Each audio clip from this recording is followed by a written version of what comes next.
हम लोग क्या पढ़ रहे हैं? पाईग्राफ पढ़ रहे हैं। कल कुछ क्वेश्चन कराए थे, ठीक है। आज भी कुछ क्वेश्चन करिए, ठीक ना।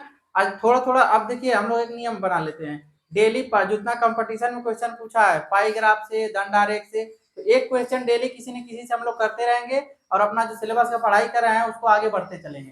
बात समझ में आ रही है? तो हम लोग क्रम से अच्छे से चलते चलेंगे। सबको समझ में आ रहा है बात? ठीक ना। तो चलिए क्वेश्चन को पढ़ा जाए और इसको लगाया जाए। पहले इतने लोगों में से आप लोग बताइए, किसी को कोई दिक्कत हो रहा है इसको समझने में? बोलिए। नहीं समझ में, मतलब समझ में आ जा रहा है ना? कोई दिक्कत नहीं हो रहा है? चलिए, ये क्वेश्चन दिया हुआ है, ये पाईग्राफ बना बनाया है। क्या किया है? पाईग्राफ बना बनाया है। हमने बताया था कि कुछ क्वेश्चन आप लोगों को ऐसे मिलेंगे स्टार्टिंग में कि आपको पाईग्राफ बनाना होगा। क्या करना होगा? पाईग्राफ बनाना होगा। और कुछ ऐसे क्वेश्चन मिलेंगे कि पाईग्राफ में सब कुछ बना बनाया दिया रहेगा, उससे कुछ प्रश्न पूछेगा इस पाईग्राफ के थ्रू कि हाँ ये इससे क्या होने वाला है, क्या नहीं होने वाला है। ठीक है, तो चलिए क्वेश्चन में दिया हुआ है कि भारत के किसी शहर में तेज गति एवं यातायात नियमों का पालन न करने के कारण विभिन्न साधनों से यात्रा कर रहे सड़क दुर्घटना में घायल व्यक्तियों की प्रतिशत दरों का पाईग्राफ निम्नवत है। ये क्वेश्चन दिया हुआ है। मतलब सड़क, भारत में सब लोग सड़क यात्रा करते हैं, ठीक। तो वही में जो लोग सड़क के नियमों का पालन नहीं करते हैं सब शिकार बनते हैं एक्सीडेंट का। लेकिन क्या करें, पालन करने के बाद भी कोनो कोनो जबरदस्ती मार के चले जाते हैं। आप अगर अपने लाइन से चल रहे हैं ना, तो ये जरूरी नहीं कि आप गलती करें, दूसर का गलती करके चला जाएगा। ठीक है, दूसर का जरूर करे, मतलब कर देते हैं तभी ना हो जाता है। कोई अब बाइक वाला एकदम किनारे जा रहा है, दोनों पीछे से बड़ी गाड़ी लेके आया, नशे में धूर्त है या नींद लग गई उसको, अपना रोकते हुए चला गया। ऐसा होता है, अक्सर देखा जाता है। इस समय देखिए कोहरा वहरा गिरा है, इस समय सबको गाड़ी एकदम धीरे लेके चलना चाहिए, कंट्रोल में। लेकिन क्या करेंगे, जो हाईवे पे चल रहे हैं, चाहे इधर देख रहे हैं कि नहीं रास्ता तो दिख रहा है खाली है, कोहरा में थोड़ा दिखता है। सामने फटाक से कहीं कोई गाड़ी आ जाएगी अचानक। आज हम ही निकले थे, हमको दिखा, लग रहा था कि मतलब कोई गाड़ी नहीं, अचानक ट्रक सामने कुछ 6 देर में आ गई। हम अपना किनारे आ गए, तो पापा कहें धीरे धीरे गाड़ी चलाओ। ठीक, तो गाड़ी धीरे चलाना चाहिए, अपने साइड से चलना चाहिए। साइड से चलने के बावजूद एकदम संभाल के चलना चाहिए। इस समय कोहरा का मौसम है, कोशिश करें अगर जरूरत ना हो तो गाड़ी लेके कहीं निकले ही ना। ठीक है, जरूरत ना हो, काम ना हो तो फालतू घूमने के चक्कर में गाड़ी लेके ना निकले, वरना जान से हाथ धोना पड़ेगा। ठीक है, पता नहीं चलेगा कहीं खाई है कहीं का है, फटाक से कूद जाओगे। चलिए, तो ये क्या कर रहा है, जो लोग नियमों का पालन नहीं कर रहे हैं तो क्या होगा? एक्सीडेंट होगा, पक्का होगा। तो वही कह रहा है कि घायल होने वाले इतना जो है, सब साधन वाले हैं सब घायल हो गए हैं, वही उन लोगों का प्रतिशत दर दिया है, इतना लोग सब मरे हैं, कोनो गोट टूटा है, कोनो कुछ। ठीक, तो उसी में पूछ रहा है सबसे अधिक घायल होने वाले व्यक्ति किस प्रकार यात्रा कर रहे थे। तो सबसे ज्यादा, अभी बताओ ये पैदल वाले बेचारे की क्या गलती थी? पैदल वालों की क्या गलती थी, है ना? 144 ही पैदल वाले सबसे ज्यादा हैं, यही लोग। अब भाई एक्सीडेंट कौन किया होगा? पिछवा से कोनो गाड़ी उड़ी रुदा होगा। अब जो भी अब तो क्वेश्चन दिया हम लोगों को इसको पढ़ना है, ज्यादा बात नहीं करना है। सबसे अधिक घायल होने वाले व्यक्ति का क्या करा, किस प्रकार यात्रा करे थे। इसमें तो इसका आंसर खाली ऐसे दे देंगे हम लोग, क्या चीज, पैदल, है ना, बोल देंगे पैदल। हाँ, लेकिन कितने थे ये निकालना होगा। तो हमको इसमें का कुल आंकड़ा नहीं पता है, मतलब कितना प्रतिशत दिया हुआ है। तो प्रतिशत के लिए 1 पे 100 होता है प्रतिशत, है ना। तो प्रति मतलब प्रत्येक 100 का, ठीक, 100 का भाग कर रहा है, 100 का प्रत्येक भाग। तो इसमें हम लोग कुल ले लेंगे, कुल भाग हमारा क्या रहेगा? 100 रहेगा, 100% है। अब 100 में से ये सब निकालेंगे इसका प्रतिशत। ये जो पूरा भाग है ये कितने का भाग है इसका? वृत्त आरेख का 360 भाग का होता है। ये 360 में से 144 है ना। 360 में से 144 जो भाग कटा हुआ है, त्रिज्यखंड, त्रिज्यखंड ही ना बोलेंगे, बताए थे ना त्रिज्यखंड। तो 144 जो 160 में से कटा हुआ है, तो करेंगे 144 360, ठीक, गुणे 100, ये हमारा निकल जाएगा प्रतिशत में। चलिए काट दीजिए, कितना से काटे? 2 से 18, यहाँ पे 5 होगा। 18 के कितने पहाड़ मतलब कै बार में आपका 144 आता है, बताओ जल्दी। 18 8 144, 8 गुणे 5 कितना हुआ? 40। 40 लोग कैसे मरे, मतलब मरे या घायल हुए, चोटिल हुए, पैदल। ठीक है, पैदल वाला का हम बताएंगे, क्या को घटना आप लोगों को याद दिलाएंगे। आप लोग बहुत छोटे रहे होंगे, कुछ दिन पहले हुआ था, पैदल वाले में ज्यादा लोग मरे थे। ठीक है, चलिए दूसरा है साइकिल से यात्रा करने वाले कितने प्रतिशत व्यक्ति घायल हुए। अब पूछ रहा है साइकिल वाला, पहला वाला हो गया। साइकिल वाले का देखिए, तो साइकिल वाले कितने हैं, 90%, नहीं तो मोटरसाइकिल है 36 है, क्या है 36, तो 360 कितने इसमें से 36 गुणे 100, ठीक, इसको काट दीजिए, फिर वही होगा यहाँ पे 18, अरे ऐसे ही काट दें, कहें कि इसको हम 36 से 36 को काट दीजिए, 1 0 से 10 आ गया, कितना आया 10, ये 10%, ये वाला कितना प्रतिशत है, ये प्रतिशत में है, ठीक है, वो 40% है, 10% है, ठीक ना। चलिए, मोटरसाइकिल से यात्रा करने वाले कुल कितने प्रतिशत व्यक्ति घायल हुए, बात समझ में आई। मोटरसाइकिल से यात्रा करने वाले कुल घायल कितने प्रतिशत व्यक्ति घायल हुए हैं, ठीक, तो मोटरसाइकिल 90% है, अरे 90 डिग्री है, तो 90 बटा के 360 गुणे 100, ठीक। चलिए कर दीजिए, इसको भी कट जाएगा, ये 9 दा में 90, 9 चौको 36, इसको काट दीजिए, 2 दूना 4, 2 5 10, 2 कम 2 2 5 10, कितना आएगा 25, 25% कैसे मरे, मोटरसाइकिल से, ठीक। उसके बाद वाला बताइए, कर पैदल व कार यात्रियों के घायल होने की प्रतिशतता कितनी है, ठीक है, क्या कर रहा है, पैदल व कार यात्रियों के घायल होने की प्रतिशतता कितनी है, तो हमको पैदल वाला कितना था प्रतिशत, 40% निकाल चुके हैं। अब उसके बाद कर रहा है कार वाले का निकालने की जरूरत है, 36 है, तो 36 का 10% आएगा लगभग, 36 बटा के 360 गुणे 100, तो इसको हल किए थे, 36 से कम 36 दाम में 360, 10 से 10 दाम में 100, 10%, इतना सबको समझ में आया। ये वाला क्या करा, कितनी प्रतिशत है, दोनों को मिला के पूछ रहा है ना, पैदल व कार मतलब दोनों को मिला के पूछ रहा है, तो 10% है वो 40, तो दोनों को जोड़ देंगे, तो 10 + 40 बराबर कितना होगा 50%, बात समझ में आ रही है इतना, बोलिए।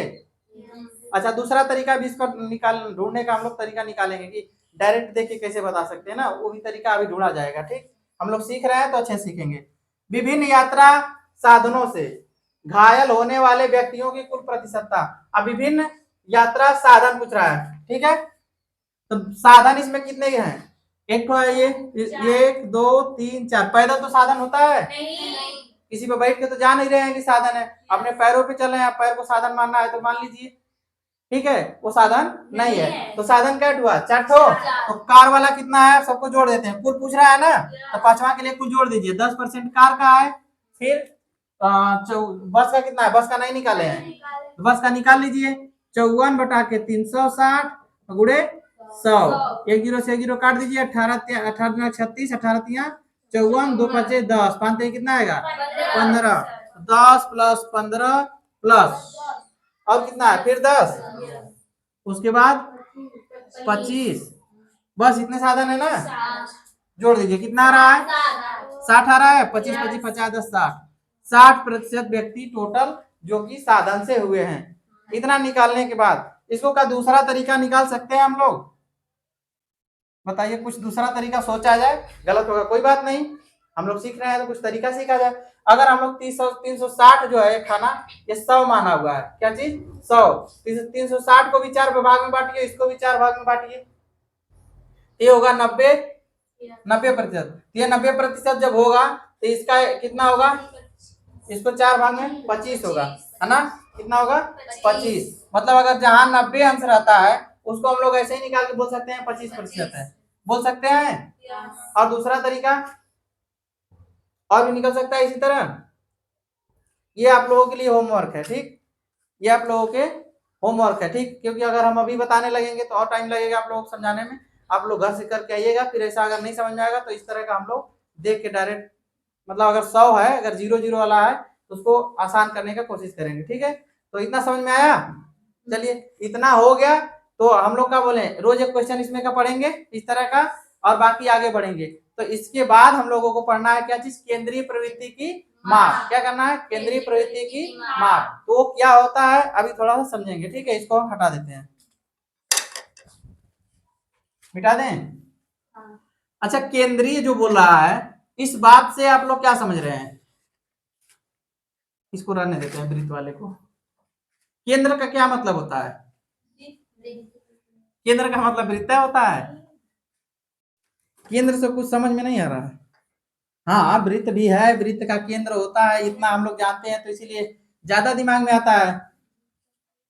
हाँ। अच्छा, कोई ये बात सुने हो कि नहीं, बीचे बीच में कोई रह रहा है, जैसे 20 लड़के हैं, उसके बीच में कोई होगा एकदम बीचों बीच, मतलब इधर इधर 9 ठो होगा, इधर नहीं, इधर 10 ठो नहीं, 9 ठो कर दो, तो 2 ठो बीच में आएंगे। और एकदम एक्यूरेट बीच में तो नहीं आ पाएगा, आपको लगता है कि आ जाएगा? वो नहीं ठो रहेगा तो हो जाएगा, 9 ठो इधर 9 ठो इधर, एक ठो बीच में आ जाएगा ना।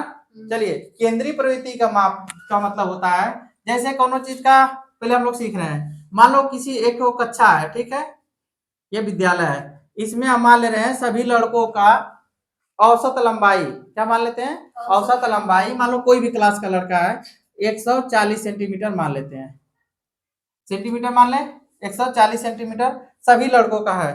तो अगर हम लोग देखेंगे तो किसी भी क्लास में सारे के सारे लड़के एक बराबर नहीं रहते हैं, रहते हैं नहीं, कोनो बड़ा रहता है, कोनो एकदम छोटी चुका रहता है एक बित्ता का, कोनो कुछ बड़ा रहता है, ठीक, तो एक बराबर नहीं रहते हैं, लेकिन मान लिया जाता है मतलब कि नहीं, सब कितने हैं? बराबर हैं, है ना, मतलब उस क्लास के पूरे कक्षा के जितने विद्यार्थी हैं सबकी लंबाई कितना है?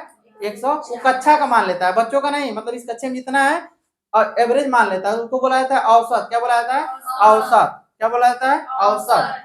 औसत जो होता है, हम संख्या से समझाएंगे कि मतलब कैसे है, हमको औसत पढ़ना नहीं है, हमको लाना है कि केंद्रीय प्रवृत्ति की माप में केंद्रीय चीज होता क्या है, इसको पहले समझा जाए, ठीक है। अब मान लो 140 बच्चे हैं, तो कौनों का लंबाई कुछ कम होगा, कौनों का ज्यादा होगा, इसको समझने के लिए हम कुछ संख्या ले रहे हैं, जैसे 15 है, 16 है, ठीक, और 17 है, 3 संख्या हम लोग ले लिए, क्या ले लिए?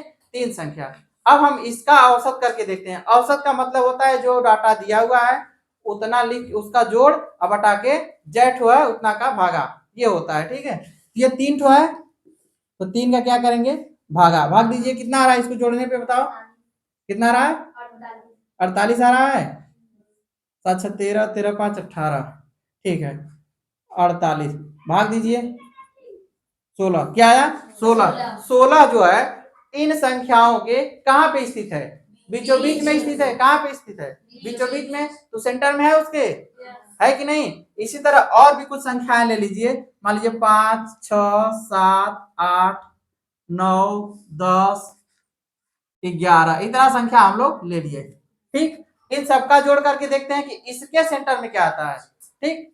अब ये आ गया 16 आया है, तो हम लोग इसको, हम लोगों को ये पता चला कि इसके अगल बगल कौन कौन सी संख्या है। अगर हमको बीचे बीच का पता चल जाए तो हम लोग उसके अगल बगल का पता लगा लेंगे, लगा लेंगे कि नहीं। जैसे कि अगर आपको नाम उम ढूंढना होता है गांव का, ठीक, तो कुछ बढ़िया, जैसे कि आप लोग कुछ ऑनलाइन चीज मंगाते हैं, तो जो ऑनलाइन लेकर आने वाला होता है ऑर्डरवा, तो पूछता है कि भैया कोनो बढ़िया चीज का नाम बताइए जो प्रसिद्ध हो, जिसको हम आसानी से ढूंढ ले, तो उसको गांव का स्कूल उसको दिखा दिया जाता है। कोई मंदिर वंदिर आता है तो कहे नहीं कि हम फला माता जी का मंदिर है, वहां पे आइए हम लोग ले लेंगे। चाहे स्टेशन के नजदीक है, स्टेशन बता देता है, तो वो जो आदमी आता है अपना डिलीवरी मैन, वो स्टेशन के पास खड़ा हो जाएगा, फोन करेगा हम आपके स्टेशन के पास खड़े हैं, तो आप हमारे नजदीक में आ गया कि नहीं आ गया? हमारे नजदीक में आ गया, हम अपने घर से निकलेंगे, थोड़ा सा स्टेशन पे जाएंगे ले लेंगे, नहीं तो उसी को फोन करेंगे भैया थोड़ा सा अंदर आ जाइए, हम लोग उसके अगल बगल बुला लेते हैं, वो भी हम लोगों के आसपास आके तो फोन करता है। उसी तरह ये वाला तो हमारे सेंटर के आसपास आ जाता है, केंद्र के पास, ये भी क्या किया, केंद्र के पास पहुंच गया, इसके अगल बगल की संख्याएं हो गई, हो गई। तो इस संख्या से कुछ समझ में आ रहा है कि ये केंद्र का है, लेकिन अपने अगल बगल के लोगों का प्रतिनिधित्व कर रहा है। इसी तरह ये संख्या है, इसको भी जोड़ के देखिए, इसमें अगर जोड़ दिएगा यार, कितना है बीरा मिटा दो, कितना है? कट 7 है, 1 2 3 4 5 6 7, जोड़े तो कितना आएगा? 56 बटा के 7, काट दीजिए 8। ये जो 8 है ये बता रहा है कि तुम हमारे यहाँ आओ, हम बता रहे हैं कि हम लोग जो हमारा औसत निकला है तो हम लोग कितने लोग हैं, हमारे अगल बगल कौन कौन है, ये 8 बताएगा। ये 8 जो है कुछ अपने पहले का बता देगा और कुछ अपने बाद का। जैसे आपसे आपका घर पूछा जाए, चाहे आपके किसी जैसे आप दूर गए हुए हैं, आपसे कोई अनजान व्यक्ति पूछा कि फलाने के घर किधर है, आप जानते हैं कि हमारे घरवा के अगल बगल है, तो आप कहेंगे चलिए हमारे साथ, हमारे घरवा के अगल इधर आगे होगा या तो पीछे होगा, अगर आप जानते हैं तो बता देंगे, नहीं जानते हो तो इसी अंदाजा उसको बोल देंगे, तो आदमी क्या कर लेगा, वहां पहुंच जाएगा। तो वो जो बीच वाला आ रहा है ये क्या करना चाह रहा है, अपने अगल बगल के लोगों का प्रतिनिधित्व दिखा रहा है, समझा रहा है कि नहीं, ये औसत। तो अब इस सभी संख्याओं का हम बोल देंगे कि औसत 8 है, क्या बोल देंगे 8। ये थोड़ा छोट है, ये बड़ है, ये छोट है, ये बड़ है, तो ये सब अपने में मैनेज करके एक तो अपने पूरे क्लास का, अपने मतलब पूरे संख्या का एक तो मतलब मानक बता दिए कि नहीं हम लोग कुल मिला जुला के इतना है।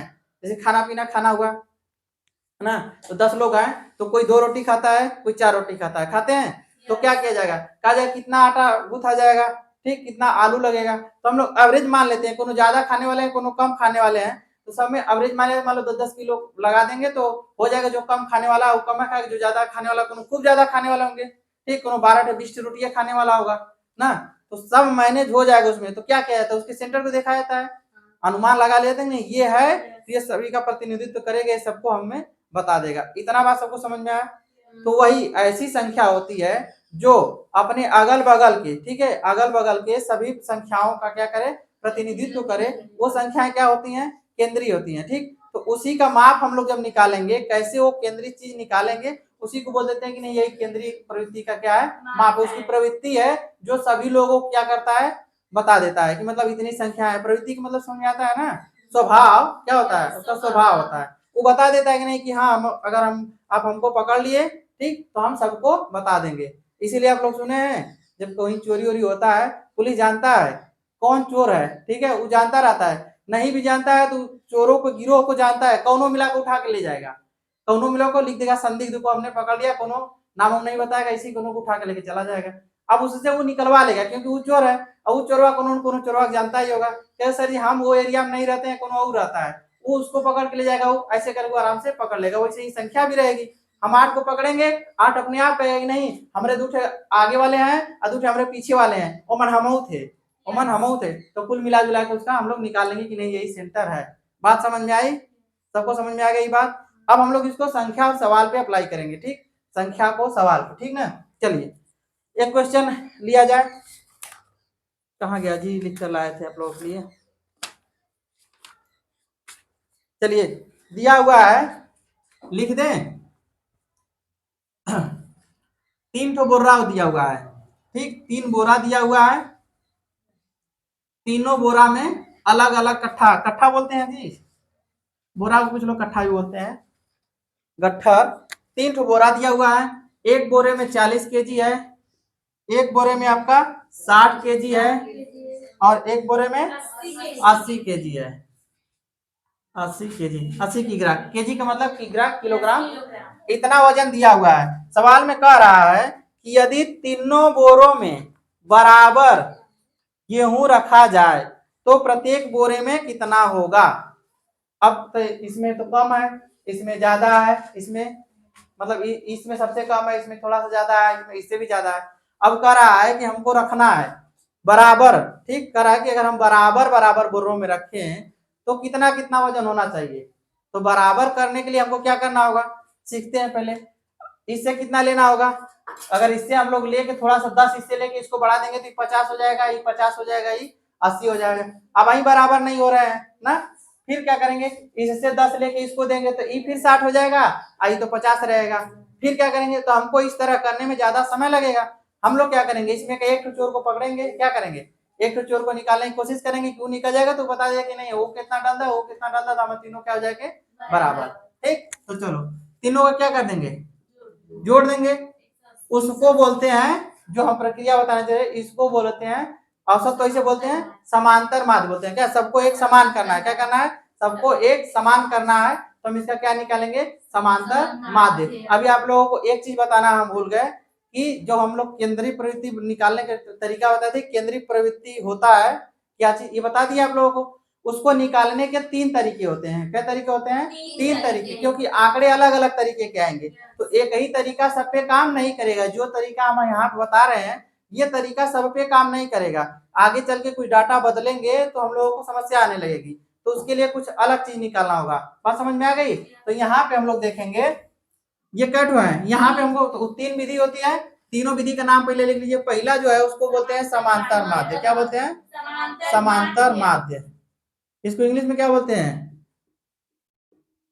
अर्थमेटिक AIRTHMEITC अर्थमेटिकल मीन, यहाँ पे लिख लीजिए मीन। ठीक, ये होता है। दूसरा क्या होता है? माध्यिका, माध्यिका या माध्यक, इसको क्या बोलते हैं? क्या होता है स्पेलिंग? या MEDIAN, सही बोले हैं? मीडियम होता है कि मीडियन होता है? मीडियम, मीडियन होता है। ठीक हो गया, चलो एक ही लिखो। उसके बाद क्या होता है तीसरा? बहुलक, बहुलक क्या बोलते हैं? क्या चीज? NOD, MODE होता है ना, यही होता है ना। चलो ठीक है, इतना हम लोग लिखिए। इसमें से हम लोग पहले वाले का यूज करेंगे। क्या करेंगे? अब पहले वाले का यूज करेंगे। तो पहले वाले के लिए ये वाला हम क्वेश्चन लिए हैं। ये क्वेश्चन 3 ठो बोरा दिया हुआ है, तीनों में इतना इतना गेहूं भरा हुआ है। दोनों एक में 40, एक में 60, एक में 80। अगर आए कि सब में बराबर भरिए, तो सब में बराबर भरने के लिए हम लोग क्या करेंगे? समान करना पड़ेगा सारी संख्याओं को। ऐसे भी कर सकते हैं, छोटी संख्या है तो कर लेंगे, जोड़ घटा के 10 किलो इसमें से निकाल के इधर उधर कर देंगे वजन करके। लेकिन आसानी से कैसे आ जाएगा, उसके लिए हमको तरीका अपनाना होगा। तो वही वाला काम करेंगे कि हम उसके चोर को पकड़ेंगे, केंद्रीय प्रवृत्ति को उसको पकड़ेंगे, उसके सेंटर को पकड़ेंगे, उसी के हिसाब से हमें भर देंगे। तो सब 3 बोरा है, 3 का भाग दे दीजिए, कितना आएगा? 180 बटा के 3 कर दीजिए, कितना आएगा? 60। चोर पकड़ाया? चोर पकड़ा गया। अभी कहेगा कि 60 हम है, 60 उसके भी भर दो और 60 उधर भी भर देंगे, तो हम तीनों लोग बराबर हो जाएंगे। यानी हम तीनों चोरवा हैं। बात समझ में आई? ये 40 किलो चोरी किया था, ये 80 किलो कर लिया था, हम 60 किलो किए थे। साहब ऐसा करिए, हम तीनों लोगों को बराबर कर दीजिए। तो बराबर कितना कितना, हम लोग 60-60 अगर भरा जाएंगे तो हम लोग हो जाएंगे। बात समझ में आई? तो ऐसे करने आ जाएगा। ठीक, दूसरा क्वेश्चन लेके देख लिया जाए। चलिए दूसरा क्वेश्चन देखा जाए। पहले दिया है कक्षा 7 के 10 विद्यार्थियों के भार। ठीक है, रुको इसको मिटा लेता हूं ना, ये वाला मिटा दे रहे हैं। ठीक है, चलो कक्षा 7 के कितने विद्यार्थी हैं? 10। 10 विद्यार्थियों के भार दिया हुआ है। एक है 56, 56 के बाद है 42, 42 के बाद है 40, 38, 38 के बाद 52, 52 के बाद है आपका 48, 48 के बाद है 45, 45 10 हो जाएगा तो बोलना 45, 45 दो बार है। उसके बाद है 44, 40, 44, 40 10 हो गए। ठीक, अभी क्या कह रहा है क्वेश्चन कि इतने किग्रा हैं, उनके भार का समांतर माध्य ज्ञात कीजिए। ठीक है, तो इसको हम लोग क्या कर रहे हैं? फार्मूला भी इसका बना लिया जाए, सूत्र बना लिया जाए। अब समांतर माध्य अभी तो इतना ज्यादा बड़ा है, अब हम लोग ऐसे जिसमें जो दिमाग लगा रहे थे कि नहीं 10 इसमें जोड़ देंगे, ऐसे ऐसे कर देंगे तो नहीं होगा। अब इसके लिए हम लोग क्या करें? ठीक, समांतर माध्य। तो समांतर माध्य का मतलब सबका अंतर समान कर दें, समांतर माध्य। इसके लिए हम लोग क्या करेंगे? सभी संख्याओं को जोड़ेंगे। तो उसके लिए जब सभी संख्याओं को जोड़ा जाता है तो उसको सिग्मा प्रदर्शित किया जाता है। कैसे? सिग्मा लिखा जाता है। तो उसको लिखने के मान लीजिए हम लोग x1, x2, x3, x4 इस तरह के डाटा है। कहाँ तक? मान लो xn तक मान लीजिए, बहुत ज्यादा डाटा है। ठीक है, इतना सब संख्याएं दिया हुआ है। तो इन सभी संख्याओं का क्या करेंगे? जोड़ करेंगे। क्या करेंगे? सभी संख्याओं का जोड़ करेंगे। तो सबको जोड़ते हैं ना, तो उसको डायरेक्ट एक सिग्मा लिख देते हैं। तो हम लोग लिख देंगे यक्स। क्या लिख देंगे? यक्स, यक्स लिख देंगे कि मतलब x1 से लेके यन तक। ठीक, इसके लिए हम लोग थोड़ा सा यहाँ पे लिख सकते हैं x बराबर 1 से यन तक, ऐसे लिख सकते हैं। ठीक है, तो हम लोग छोटा डाटा इसको ले लेते हैं। बस आप लोग समझ लीजिए क्या कहना है इसका। मतलब सभी x क्या करे किए जाएंगे? जोड़ दिए जाएंगे। तो मान लो यहाँ कट लिया 4 ठो, यहाँ 5 कर दे रहे हैं, तो सभी को जोड़ दिए, इसका मतलब जोड़ हो गया। और नीचे कितना है, ठीक है, कितना यक्स है उसको कर देंगे। तो अगर इसको हम यन तक ले जा रहे हैं, कहां तक ले जा रहे हैं? यन तक ले जा रहे हैं, तो पूरी संख्या कितनी हो गई? यन हो गई। मान लो 20 ठो कर 20 ठो लिखते तो 20 लिखते, 30 लिखते तो 30, 40 लिखते तो 40। जितना संख्या रहता उन सबको गिन लेते क्या ठो संख्या है। तो यहाँ मान लो अगर यन तक ले जा रहे हैं तो यहाँ पे यन लिख सकते हैं। ठीक, हिंदी में क्या लिख सकते हैं इसको? सभी आंकड़ों का योग। सभी आंकड़ों का योग बटा के आंकड़ों की संख्या। ऐसा लिख सकते हैं कि नहीं? आंकड़ों की संख्या तो इस तरह कर सकते हैं। अब इसी फार्मूला का यूज करते हुए हम लोग इसका निकालेंगे। तो क्या टो डाटा है? 10 टो है, तो सबको जोड़िए। 56 प्लस 42, ध्यान से देखते रहिए, कोई छूटेगा नहीं, ठीक है। 38, 52, 48, 45, 45, 40। दिख रहा है ना यहाँ तक? चलो, इसका लगता है इंक खत्म हो गया। नीचे क्या टो संख्या? 10 टो है, तो 10 का भागा दे दीजिए। ठीक, अब सबको जोड़िए। जोड़ा गया का? 4 5 9, 9 5 14, 14 8, 8 4 12, 22 2 24, 24 8 आपका हो गया। 8 4 12 32, 32 2 34, 34 6 40, 0 4 आया। फिर 4 4 8, 8 4 12, सब 4 आएगा। 4 4 8 4 12 4 16 4 20, 20 20 5 25, 25 3 28, 28 4 8 4 12, 32 32 4 36, 36 5 41, 41 2, गड़बड़ है क्या? कितना आप लोग बता रहे थे? 450 आ रहा था? नहीं, फिर से जोड़ लीजिए। सही हो? इधर का 40 आया था। हाँ, 4 हाँ सिलिया तो 40 4 आया था। नहीं, सही है, 45 आएगा। हम 2 जोड़ रहे थे, ठीक है। हाँ, कितना आया था? 4। चलिए, अब इतना आ गया। अब इसको भागा दे दीजिए। भाग दे दीजिए। कितना? 45। अगर ये सब 10 विद्यार्थी हैं तो इसमें हम लोग इसका एवरेज मतलब समांतर माध्य क्या होना चाहिए? 45। क्या होगा? 45। ये थोड़ा सा आगे पीछे दिया हुआ है। क्या दिया है? आगे पीछे, ठीक है। इस डाटा को अगर हम लोगों को लिखना होता सारणी बना के, सारणी बनाना होता तो आप लोग कैसे लिखते बताइए? ये बताया है कि नहीं हम? अच्छा है, तो डाटा को व्यवस्थित करना, क्या करना? व्यवस्थित करना बताया ना कि डाटा को लिखने से पहले अगर हम लोग उसको आरोही या अवरोही क्रम में लिख लेंगे तो डाटा को पहचानना आसान हो जाता है और हम लोग उस काम को जल्दी कर लेते हैं। बात समझ में आई? तो कर सकते थे। तो इस तरह का बात समझ में आया? ठीक है।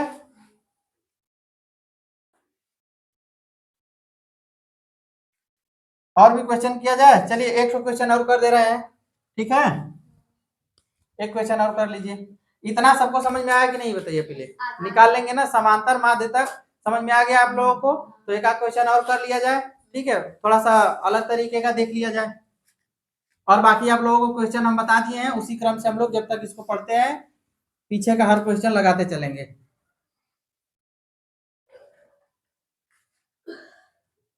हम निकाल लोगे आप लोग? 2 मिनट में निकाल के बताइए। हम बस संख्या लिख दे रहे हैं। 5 है, 6 है, 11 है, 22 है।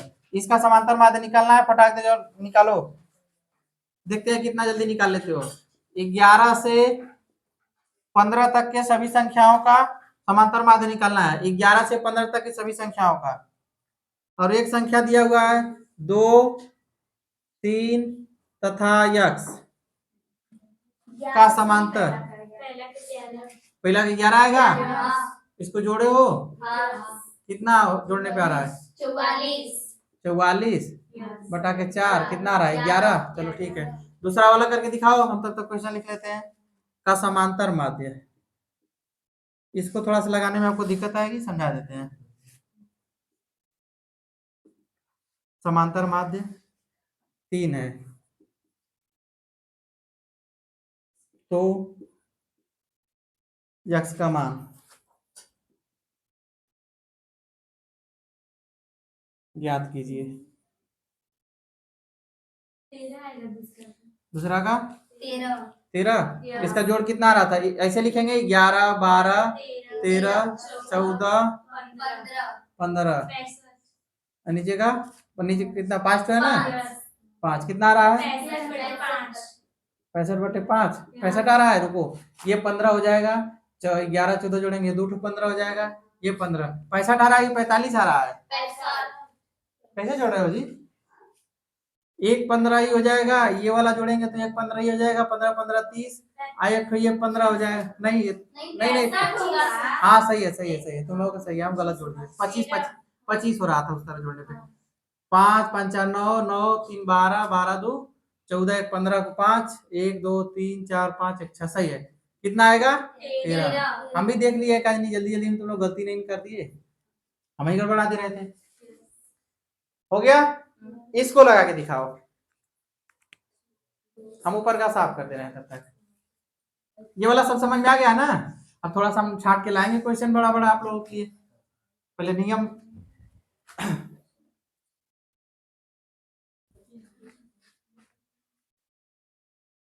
जल्दी करो, बता दें हमें। चलिए हम ही बता देते हैं। ये इसका क्या बता रहा है, इसका समांतर माध्य दिया हुआ है, क्या किया है, दिया हुआ है। तो हम उसके सूत्र से लिखेंगे 2 + 3 + यक्स बटा के 3। इधर क्या लिखते हैं हम लोग, समांतर माध्य लिखते हैं, समांतर माध्य यही लिखते हैं। इसके जगह पे कितना दिया हुआ है 3, तो यहाँ 3 रख देंगे, यहाँ इसको जोड़ लीजिए 5 प्लस कितना होगा यक्स बटा के 3। इधर नीचे भागा में इधर आएगा तो क्या होगा गुणा, ये चीज बता दिया पक्षांतर का नाम है। तो इधर आएगा तो 9 और ये हो जाएगा 5 + यक्स, तो यक्स बराबर करेंगे तो क्या होगा 5 इधर आएगा तो घट जाएगा, कितना आएगा, गलत नहीं निकाले हैं। देखिए हमारा सिद्धांत है, आप लोग अभी स्टार्टिंग पढ़ रहे हैं, ठीक है, स्टार्टिंग में भी पढ़ रहे हैं। घर और बनता है सब लोग देखे हैं, सबसे पहले क्या मजबूत किया जाता है, नींव। क्या किया जाता है, नींव। अगर नींव पहले से भरा भराया है मजबूती से, घर के पिताजी दादाजी अगर भरवा दिए हैं तो घर बनाने में आसानी रहता है, ठीक है, मतलब उसके बाद हमको विकास करने में आसानी होगा। इसी तरह इसीलिए अगर आप लोग अभी से अपना नींव अच्छे से मजबूत कर लेते हैं तो हम लोगों को आगे अगर आप लोग जब जॉब के लिए कहीं फॉर्म भरेंगे, परीक्षा देने जाएंगे, उस समय हमको ये समस्याएं नहीं आएंगी, ये चीज दोबारा पढ़ने आपको नहीं आना होगा। अब देखिए घर का जब नींव बना बनाया है, मजबूत है देखने में, ये मजबूत है, इंजीनियर भी बोले नहीं मजबूत है, तो उसको दोबारा तोड़ने की क्या जरूरत है।